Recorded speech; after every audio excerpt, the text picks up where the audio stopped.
Tonight, the Chicago Cubs face the Mets in Game 1 of the National League Championship Series. The Cubs have come out of nowhere to play for a chance to win the team's first World Series since 1908. That's not a typo. No one saw it coming, unless, of course, if you're a fan of a certain all-time classic movie from the late 1980s. Wait a minute. Cubs win World Series against Miami? Yeah, it's something, huh? Who would have thought? 100 to 1 shot.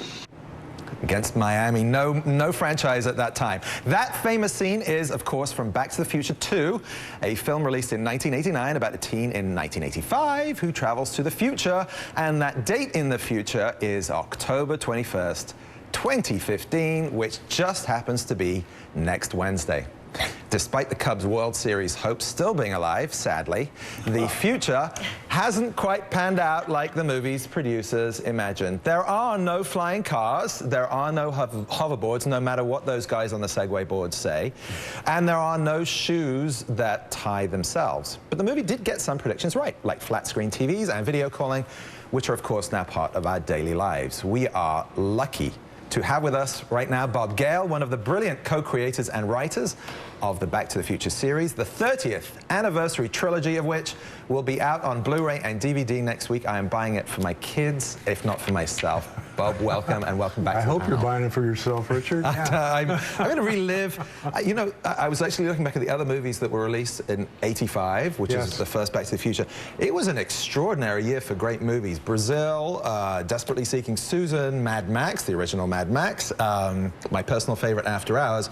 But I have to say, as a teenager, when you had the choice of what to go to with the people you were dating at the time, Back to the Future was very attractive, so thank you. You should interview him. All right, do we want to know the details about this? No, you don't.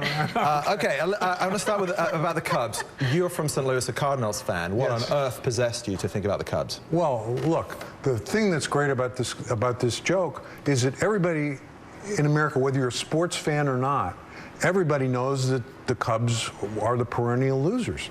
I mean, this is just, you get this by osmosis, even if you're not a baseball fan. So my being a baseball fan, of course, it was more ingrained in me. And Back to the Future, all three movies are comedies. Right. So we're looking to have fun with the future. We want people to see this and say, oh, that's funny. Oh, that's cool. That's great. Well, you know, we didn't want to do the dystopian future where baseball is banned and people have shaved heads. Oh. And, you know, I mean, well, that was Mad Max for that. Right. Yeah, Mad Max, and then Blade Runner they tore everything down and they rebuilt it to look like everything was in the fog. I don't know. But so, yeah. So I know we were all focused on the predictions and everything else, which is fun, and clearly whatever you were drinking back then gave you a great insight into not this. Oh, you should have a donut, please. I read somewhere that Back to the Future, although we consider it a comedy and everything else, has an edge to it that you couldn't possibly imagine today, movies being made today. The idea of a mother dating the son would just be, although there's a lot of humor in there, and obviously, you know, it doesn't get into the serious issues, but it's just a little too weird for today's Hollywood. That's a little too weird for today's Hollywood. Really? And well, for a family movie, they would just, everything has to be exactly this way in this genre.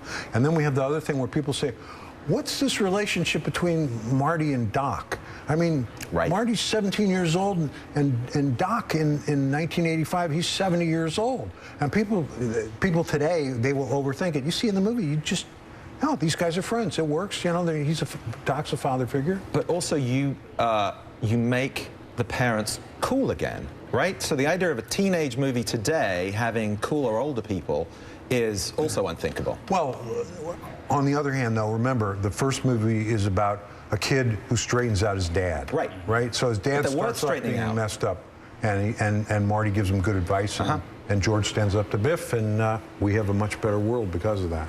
Okay, panel. your memories of Back to the Future. Oh, yeah. I love the movie. I love it. I found it inspiring. I love the DeLorean car. I mean, back in the days, you know, having a car, you know, not go this way, but to be able to lift up. And just these, you know, I'm a big sci-fi fan.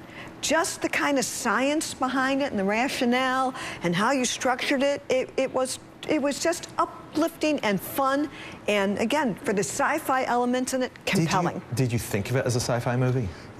One of the interesting things about Back to the Future is that it kind of defies categorization.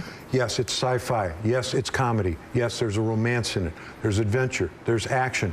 It's a mashup of all these different genres. You know, when the movie came out on video, the guys at Blockbuster didn't know what aisle to put it in. You know? That's great. And we have to explain Blockbuster for a whole day. Exactly. Even that's right. By the way, the first Blockbuster opened in 1985. Videotape. Is that right? I had my 30th high school reunion last week, and I was in charge of all the trivia questions. And of course, Back to the Future was a huge part of it. Please run out and buy this trilogy. But among the other depressing things, if this is your 30th high school reunion, is it was the first Blockbuster store that year. Windows 1.0 was released. You know, it just goes on and on. To think the first CD-ROM or so. My favorite part of the movie, to go back to the odd, you know, Mrs. McFly and her son and Marty in the bed together, is when she's asking what his name is, and she says, "Your name's Calvin Klein." And that was just so inspiring. All over your underwear. Yeah. I will say this: I was taken to this movie by my parents because I wasn't old enough. I'm just saying. But I was telling Bob this, you know, before we came up here. It has such staying power. My college students today have seen this movie. They don't know Miami Vice. There's tons of stuff they don't know, but they know this movie. And as a comic book sci-fi person who goes to conventions and everything else like that, there's always somebody in the Marty McFly outfit. There's always somebody with a hoverboard. Modern shows like Rick and Morty, which sort of spoof the movie. I've always loved this film. It's a big part of my just childhood. to make us feel even older, I think a significant number of the players tonight were not born when the movie came out. So, right. Bob, please stay with us. You're going to join us a little later in this hour. Up next, there was an incredible event in Southern California that Back to the Future did not predict.